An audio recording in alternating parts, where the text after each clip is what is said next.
তো বাংলাদেশের নির্বাচন নিয়ে আসলে আমি চ্যাট জিপিটিকে একটা কোশ্চেন আস্ক করছিলাম, এবং এরকম একটা আমি প্রম্পট দিছি যে হে চ্যাট জিপিটি, তুমি আমাকে বলতে পারো 2026 সালে বাংলাদেশে কোন রাজনৈতিক দলের ক্ষমতায় আসার সম্ভাবনা সবচেয়ে বেশি।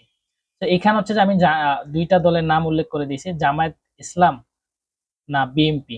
তুমি শুধু ভবিষ্যৎবাণী করে একটা যৌক্তিক উত্তর দিবা, ঠিক আছে? তো ওকে আমি হচ্ছে যে এরকম একটা প্রম দিছি। তো প্রম দেওয়ার পর ও হচ্ছে যে একটা আমাকে সুন্দর একটা যৌক্তিক উত্তর দিছে। তো সংক্ষেপে ও আমাকে একটা অ্যান্সার দিছে যে 2026 সালে ক্ষমতায় আসার সম্ভাবনা বিএনপির বেশি, এবং নিচে সে একটা যুক্তি দিছে। যুক্তি সে কি কি বলছে যে বিএনপি দেশ জুড়ে শক্ত সংগঠন, বড় ভোট ব্যাংক ও পূর্বের রাষ্ট্র পরিচালনার অভিজ্ঞতা আছে।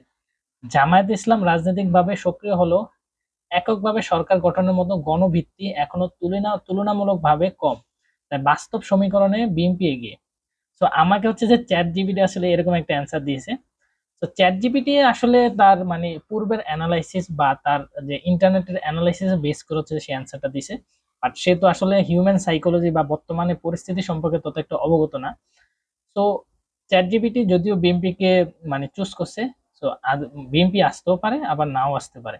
তবে চ্যাট জিপিটি কিন্তু কি সুন্দর একটা যুক্তি উত্তর দিছে।